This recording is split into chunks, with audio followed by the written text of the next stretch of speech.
ബൽറാം നെടുങ്ങാടി ധരാലിയിൽ നിന്ന് വിശദാംശങ്ങളുമായി തത്സമയം ചേരുന്നുണ്ട്. ബൽറാം, ഈ ബെയിലി പാലത്തിന്റെ നിർമ്മാണം ഇന്ന് രാത്രിയോ നാളെയോ ഒക്കെ ആയിട്ട് പൂർത്തിയാകും.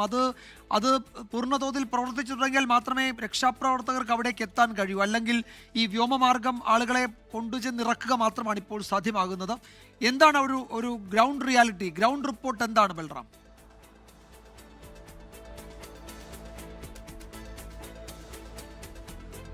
വിജയകുമാർ, ബെയിലി പാലത്തിന്റെ നിർമ്മാണം ഇന്ന് വൈകിട്ടോടുകൂടി ആരംഭിച്ചിരുന്നു. അതിനാവശ്യമായ സാമഗ്രികൾ ഏതാണ്ട് ആദ്യഘട്ടത്തിൽ ആവശ്യമായ സാമഗ്രികൾ അവിടെ എത്തിച്ചു കഴിഞ്ഞിരുന്നു. പ്രദേശം വൃത്തിയാക്കുകയും ചെയ്തു.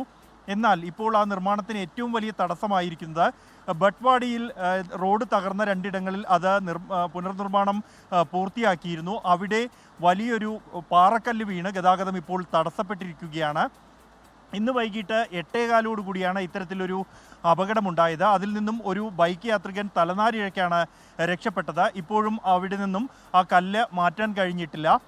ഇപ്പോൾ നിരവധി വാഹനങ്ങൾ, ഏതാണ്ട് 5 ട്രക്ക് ഈ ബെയിലി പാലത്തിന് നിർമ്മാണത്തിനായി എത്തിച്ച സാമഗ്രികൾ കുടുങ്ങിക്കിടക്കുന്ന സാഹചര്യം ഇതിലൂടെ ഉണ്ടായിരിക്കുകയാണ്.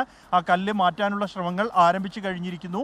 ഇതോടൊപ്പം തന്നെ ഇവിടേക്ക് JCBകൾ അടക്കമുള്ള യന്ത്രങ്ങളും പുറപ്പെട്ടു കഴിഞ്ഞിട്ടുണ്ട്. ഇവയെല്ലാം തന്നെ ഈ ഒരു ഗതാഗത തടസ്സം പുനഃസ്ഥാപിച്ചാൽ മാത്രമേ മുന്നോട്ട് കൊണ്ടുപോകാൻ കഴിയൂ. നാളെ വൈകിട്ടോടെ ബെയിലി പാലത്തിൻ്റെ നിർമ്മാണം പൂർത്തിയാക്കാൻ കഴിയും എന്നുള്ള ഒരു പ്രതീക്ഷയാണ് BRO പങ്കുവയ്ക്കുന്നത്.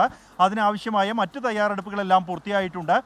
ഈ ഒരു ഗംഗോത്രി പാതയുടെ നിർമ്മാണം അല്ലെങ്കിൽ അതിൽ തകർന്ന ഭാഗത്ത് ഗതാഗതയോഗ്യമാക്കിയെങ്കിൽ മാത്രമായിരിക്കും പൂർണ്ണതോതിൽ രക്ഷാപ്രവർത്തകരെയും രക്ഷാപ്രവർത്തനത്തിനുള്ള സാമഗ്രികളും ഒപ്പം തന്നെ സഹായ വസ്തുക്കളും ഈ പ്രദേശത്തേക്ക് എത്തിക്കാൻ കഴിയുക.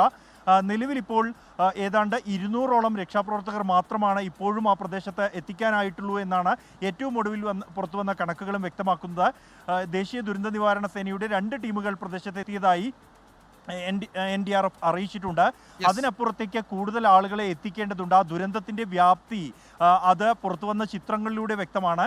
അവിടേക്ക് രക്ഷാപ്രവർത്തനത്തിനായി കൂടുതൽ ആളുകളെ എത്തിക്കാൻ ഈ റോഡ് പുനർനിർമ്മാണ പ്രവർത്തനങ്ങൾ ഇപ്പോൾ പുരോഗമിച്ചു കൊണ്ടിരിക്കുകയാണ്. വിജയകുമാർ, യെസ്, അവിടെ ഭഗീരഥി നദിയിലേക്ക് വലിയ ജലപ്രവാഹം നമ്മൾ ഏറ്റവും പുതിയ ദൃശ്യങ്ങളിൽ കാണുന്നുണ്ട്. ഇപ്പോഴും അതിശക്തമായി വെള്ളം അങ്ങനെ കുത്തി ഒഴുകുകയാണ്.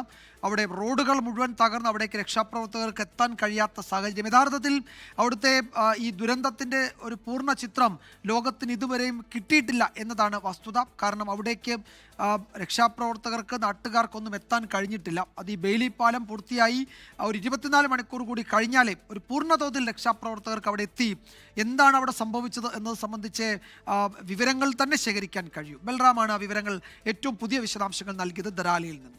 ലോകത്തെവിടെയായാലും ഏത് സമയത്തും 24 വാർത്തകളും ഓഗ്മെന്റഡ് റിയാലിറ്റി പാക്കേജുകളും എക്സ്പ്ലെയിനറുകളും വിശദമായി കാണാൻ ഞങ്ങളുടെ YouTube ചാനൽ നിങ്ങൾക്ക് സബ്സ്ക്രൈബ് ചെയ്യാം.